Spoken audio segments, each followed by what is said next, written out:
Okay, welcome to another episode of Third and 23. I'm your host, Alex, here to talk college football, specifically to recap week 6 of the college football season.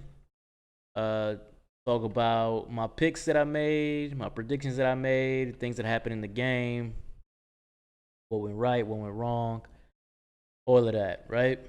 So this was a rough one. This was a rough one. I started out hot this season on my against the spread. If you're new to seeing this channel, if you look here in the top right, you'll notice my overall record, which is my record on my straight up picks. So if you're talking gambling purposes, this would be money line. And my against the spread picks. Against the spread, 11-10. Not the greatest, not awful either. But we had a good start to the season, and now things seem to be coming apart at the seams. Things aren't working the way you expect them to, and you're getting some bad beats in there too. So, anyways, it's just, I guess, nature of the beast. Let's go ahead and get into it. So starting this off, LSU at Missouri. This was a game that I did. I guess you could say I did against the spread because I said I was going to do that, but Missouri straight up. I was taking Missouri straight up in this game. I said if you wanted to take the 5.5, you could take the 5.5, but I'm taking Missouri straight up. I thought they were good enough to win the game. I thought LSU's defense, particularly their secondary, had really been struggling this year. We all know that. And Missouri, Brady Cook has really been coming on. Luther Burden, people probably don't realize, man, he's coming into his own out there in Missouri, and they're balling. That attack is balling, and I thought that the Missouri secondary, which is pretty experienced, would it be enough to kind of slow down this LSU machine, right? Man, nobody can slow this LSU machine down. This Jaden Daniels, he's probably, they got 2 losses. I still think he should be in the Heisman discussion. He's got like 2,000 yards, over 2,000 total yards, like 23 total touchdowns. We're not even at midseason. This guy is going crazy this year. You can't stop him. But anyway, so this game was 49-39, won by LSU. Now, that's the official final score of the game. But let's talk about how this game went. So you were sitting pretty if you followed my picks. Missouri was up 22-7. Everything was going as I expected, right? LSU was gonna fight back and get back into the game, and that they did. They fought back, and this became like a back and forth game. The leads kept changing. So here we go. It was LSU had the lead. What was it? 42-39, I believe. Let me go take a look at that. LSU had the lead late in the game, but Missouri had the ball. LSU is or I'm sorry, Missouri had the ball. LSU and Missouri, I'm sorry again. Missouri's going down the field. LSU had just scored. Missouri's going down the field, and Missouri's looking like, they hadn't been stopped yet. They're looking like they're going to go ahead and score again, right? It's 42-39, as I said. They get a 3rd and 1. So this is a situation where, you can't really blame coaches. You got to blame execution, right? 3rd and 1 at the LSU 41. They snap the ball. They're handing it off for a run up the middle. So you saw that it was going to be a run up the middle, and they were likely getting the first down. Guys were there, but this was probably going to be a short gain, but a first down, right? And Missouri would continue to move forward on their drive. What they get, man, they got a false start. So now they got to go to 3rd and 6, call a pass play. Brady Cook doesn't feel the pressure. Sack, fumble, essentially ended the game because they ended up getting like a 4th and 30. They didn't get it. And they held firm and all that, and LSU had to punt the ball. But for all intents and purposes, if you took Missouri straight up, that probably cost you the game right there. Now, let's say you took Missouri with the 5.5. You're still like, man, I'm sitting pretty. 42-39, I'm going to get it. And then here you get a bad beat. Missouri gets the ball with some, like, what was it, like 15 seconds left or something in the game?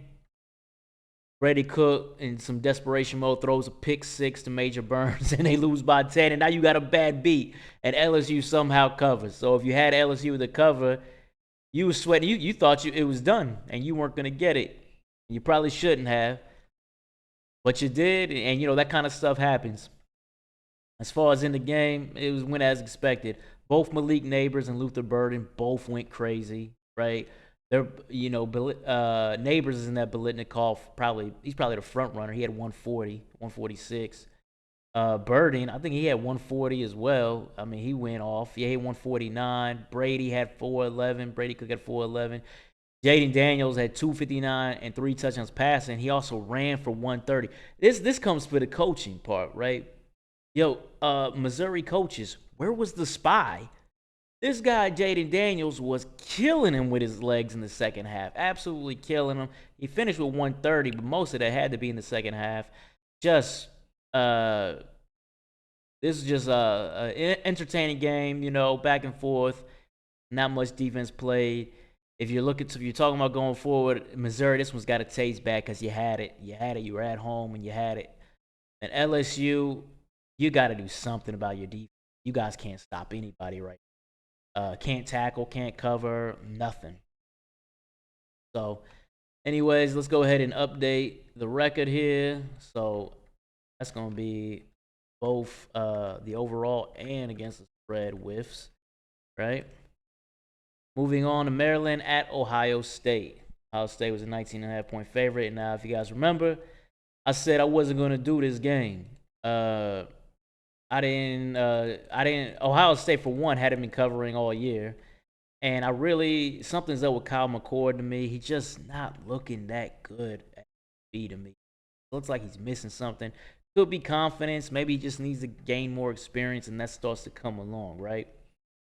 In this one, Ohio State was struggling, man. This was like Maryland was up, 10-zip? 10-3? And then Talia throws a pick six to tie it up at 10-10, and it just turned the whole game around.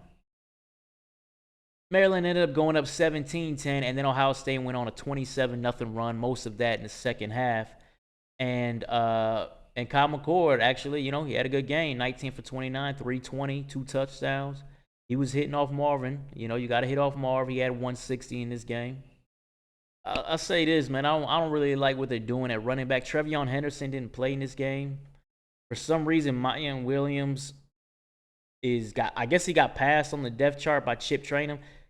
Man, Chip Trainum to me is okay. I'm not seeing what the coaches must be seeing because, yes, he scored the game-winning touchdown against Notre Dame.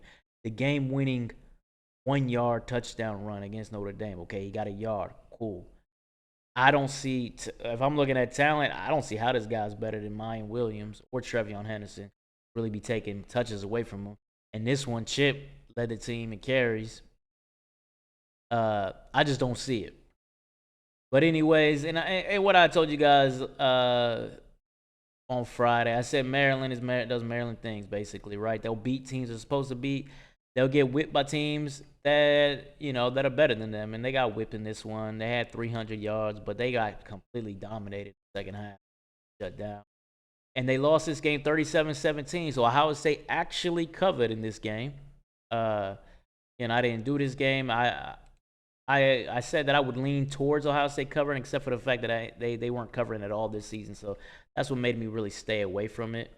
And still, you hit overall. You hit straight up right there. So let me go ahead and update that.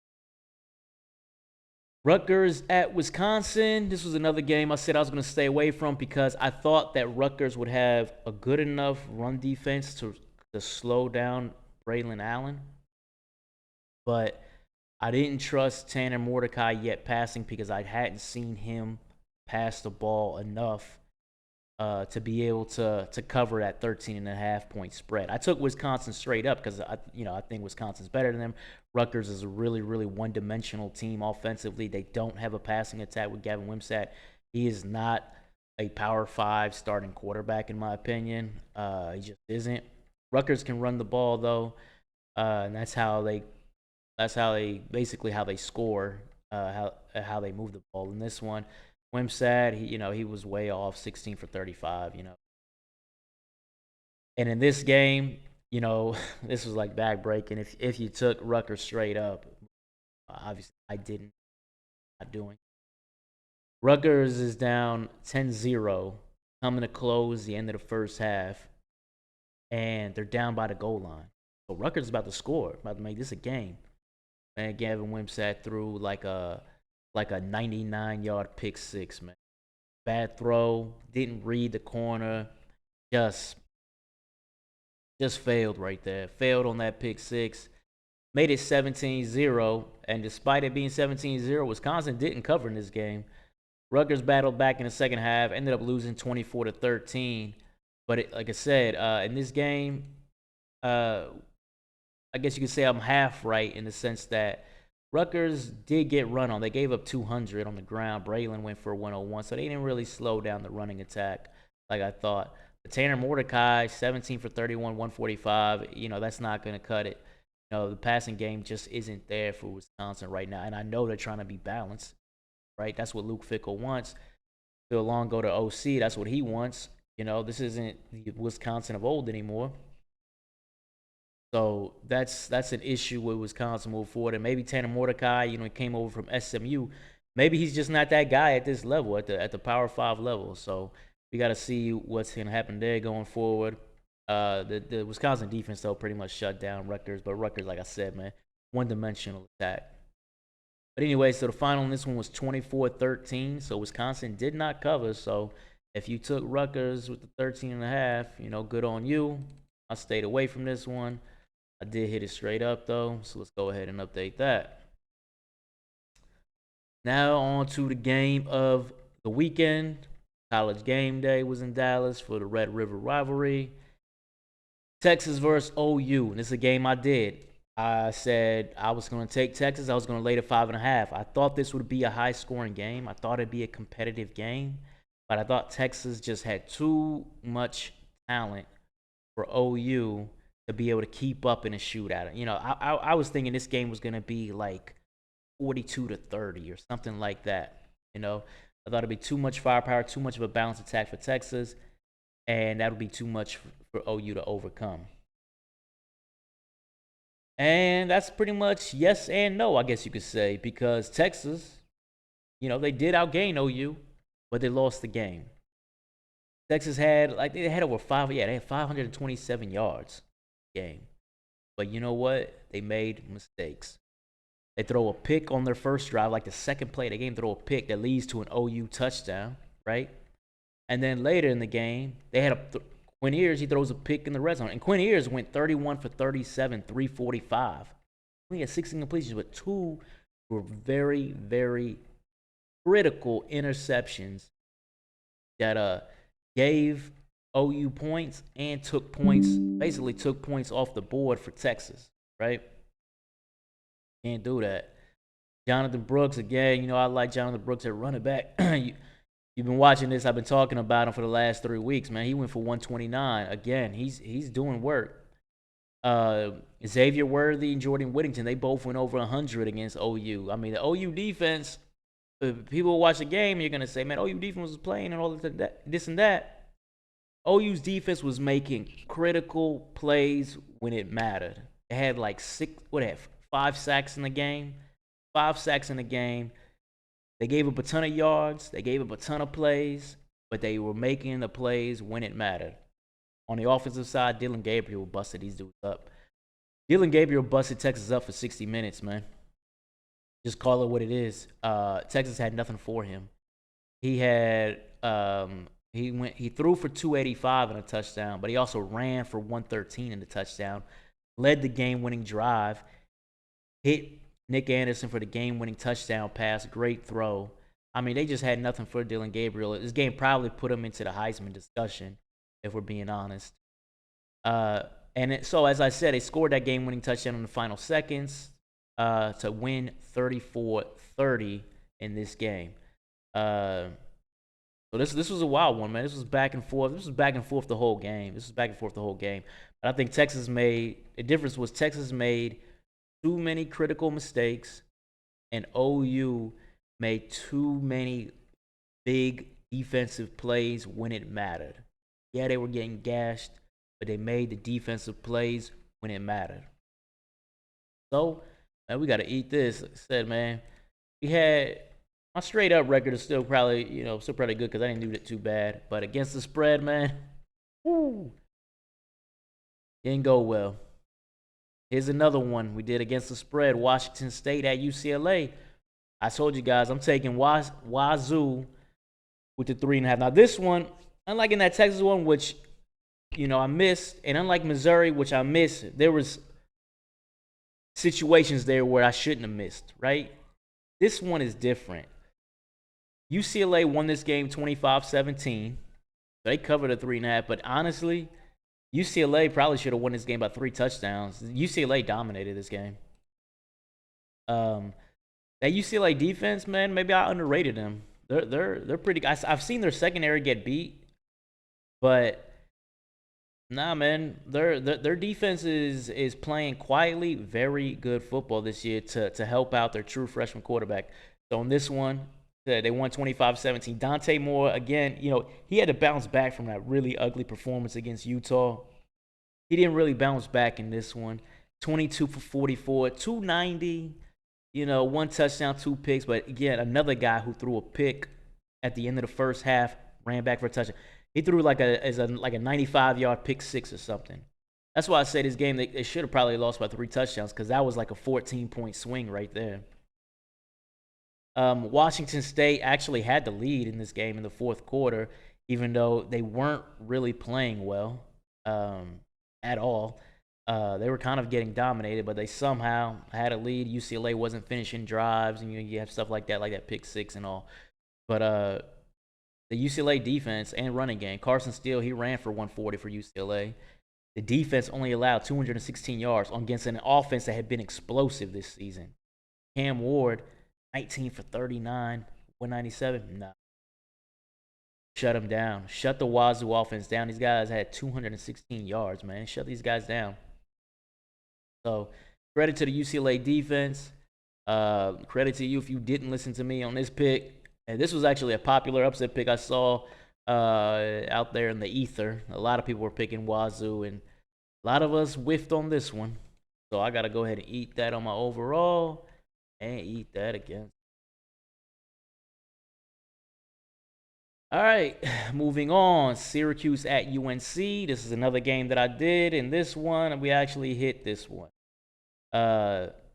When you think about it, I mean, like I said, what I said last week on Friday when I was gonna lay the 9.5.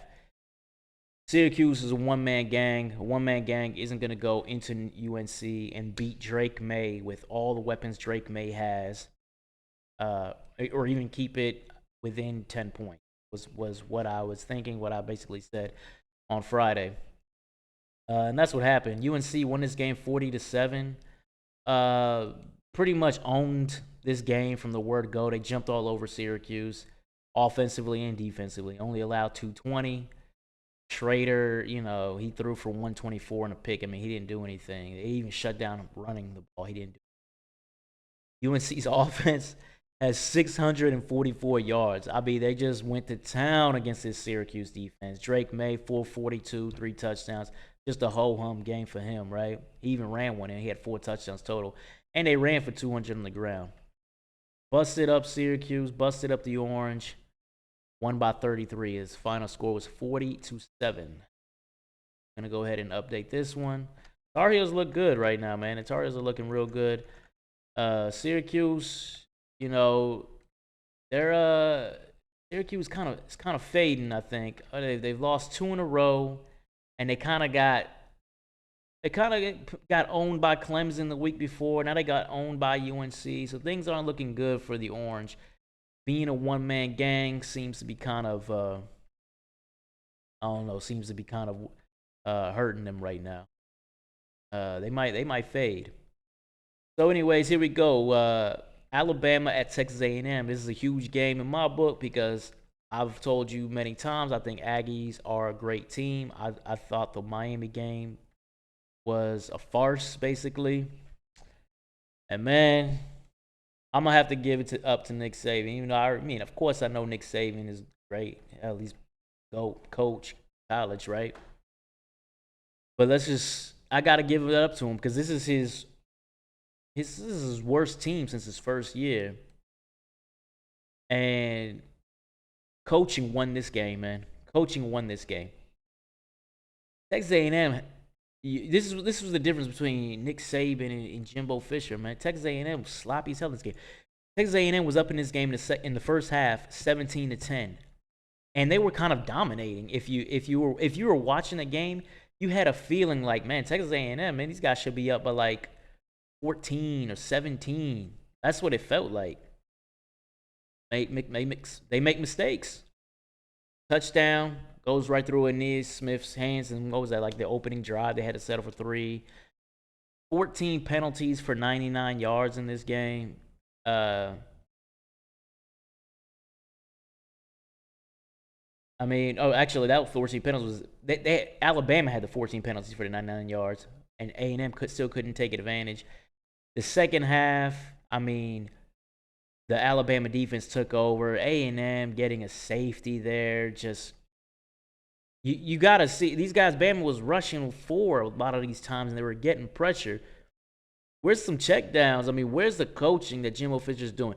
And Nick Saban, he just stayed, you know, stayed in his game plan, and his game plan won out. The final on this one was 26-20. Alabama completely dominated the second half of this game. A&M, I thought, dominated the first half, even though it was 17-10. I thought A&M dominated the first half. Alabama completely dominated the second half in this game. I think what do they have? They had 5 sacks. They got the safety in the fourth quarter.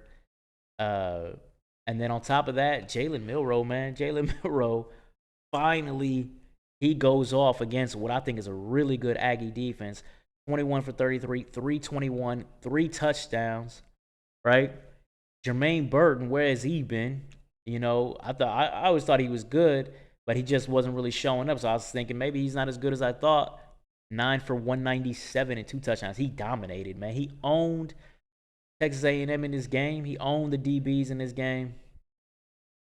I mean, the Aggies did get a bunch of sacks in this game too, but just Max Johnson couldn't keep pace with Jalen Milroe in this one, and maybe Max Johnson, maybe he's just we're seeing, I think, over the last 6 quarters, so the second half of Arkansas, right, and the 4 quarters in this game, we're seeing why he wasn't named the starter over Connor Weckman, because there's a lot of spurts in there where he's looking like he's a backup quarterback, right?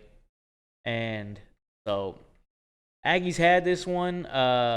They were in control of this game, and then halftime adjustments, I guess, were made. Nick Saban and Bama dominate the second half to win 26-20. Let's go ahead and update our record and eat this. Man, I usually don't take so many straight up L's, but we taking them. Damn, now look at that. Against the spread record is below 500. We're going to turn that around next Saturday. Got to. And here's another against the spread L. Kentucky at Georgia. So I said several times over the past few weeks, does Georgia have actual issues, or are they do they have underlying issues, or are they just being complacent with these slow starts? Because Georgia has started slow in every single game. So was it going to be a time where, well, they're going to go against a better team, and that slow start is going to cost them because their schedule's been pretty cream puff like, right? So I said I'm going to go ahead and take Georgia straight up because I thought Georgia is just better than Kentucky. But I thought Kentucky could keep this within the 15.5. So I took Kentucky with a plus 15.5 in this game because of these slow starts by Georgia. I eventually expected Georgia to win, but Kentucky to be able to cover that spread, right? Man, hell no. Maybe there's nothing wrong with Georgia. Maybe they just are being complacent, They know that they're better than teams, and they're just not coming out with 100% fire. In this one, they came out with the fire. This was a night game in Athens. Kentucky's ranked, coming off the win over Florida, getting buzz. Georgia, I guess Georgia came into this game awake, right? Man, 51-13 final. Beat down, just an absolute beating from the word go. Georgia 608 yards in this game. Kentucky had so many either I don't know what the hell coverages. These were either busted coverages or terrible zone coverages because guys were just running free downfield. Carson Beck was hitting so many people off downfield in this one. 389 he finished with, 4 touchdowns he finished with. Brock Bowers doing Brock Bowers things again, going for 130. And the crazy thing is Brock Bowers is hitting plays downfield wide open. Like, what kind of coverages are you doing against a guy who, in my opinion, should be in the Heisman discussion, right? Brock Bowers got to be in the Heisman discussion. Georgia ran for 175 against these guys, and then Kentucky, they ran for 55. Devin Leary, I've always told you guys. I mean, I've said it so many times. I just never believed him in as a quarterback. 10 for 26 for 128 is not gonna do. Not gonna do it against anybody, really. Just completely obliterated this team. Absolute destruction in this game. We called it right straight up, right? But against the spread, took the whiff on that one. So, rough go of it on that one as far as against the spread pick. And now let's go with the final game, which I didn't do this one. I said I was going to stay away from this one. I just didn't like the night game with Papa John, and you didn't know what you would get with Jack Plummer is what I said, right? Notre Dame coming off of 2 wars. Just didn't know how this game was going to go. And let me tell you something. Louisville, if you guys didn't know, man, Louisville is 6-0 because they won this game 33-20. And the Louisville defense was just flying around all over the place and making plays in this game. This was a tight game for a half, too. I mean, Notre Dame was in it. Notre Dame's defense was playing well in this game. But the Louisville defense was just flying around. And then Jawar Jordan, the running back for Louisville, 143, 2 touchdowns. Man, this dude's got wheels, too. Man, this guy was getting around the edge and taking off. Got wheels. But Louisville's defense had 5 sacks, and they forced 5 turnovers. You force 5 turnovers and you have 5 sacks, man, you're going to win the game. Sam Hartman he just didn't have it in this. So maybe those 2 wars took it out of Notre Dame. Maybe it'd have been nice for them to have a bye week right here. But Notre Dame's running game, Audric Estime's been running hard, running great, 20 yards. Not going to do it, man. Give it credit to Louisville, man. That Louisville defense, if they're flying around like that, man, these guys might be for real on D. Jack Plummer, still, I mean, he didn't have a great game in this one. So he's still a little inconsistent, I would say. But give it up to the D, man. And Jawar Jordan, that running back, he's been playing well this year, too. This isn't his only good game. So look out for Louisville, 6-0. Let's see what they got moving forward. Notre Dame, I still think Notre Dame is a good team. This was one of those where, you just had 2 wars. Notre Dame needed like a cupcake right here, not an undefeated team on the road at night. But anyway, so that kind of wraps up what happened this week. As you see, we used to have a nice, pretty record. Record's not looking so pretty right now. Overall, I still say we're looking, we're not doing too shabby. But we got to keep it pushing, man. We got to keep it pushing. We got to see what's on tap for the next week so we can, get it back next Saturday. And I know there's some big game. Wasn't it? I know we're 2 weeks away from Oregon, Washington. They were talking about that. I think we're 2 weeks away from Oregon, Washington. So that'll be, can't wait to see that game. But yeah, so we'll get it back next week. We'll see what games we have on tap. And if you like the content, over my picks. Maybe you're not liking my picks after this Saturday, but hey, man, what can I say, man? It happens, right? If you like the content, please like, follow, or subscribe. As I'll have my YouTube handle up here in a few seconds. That's all, and take care.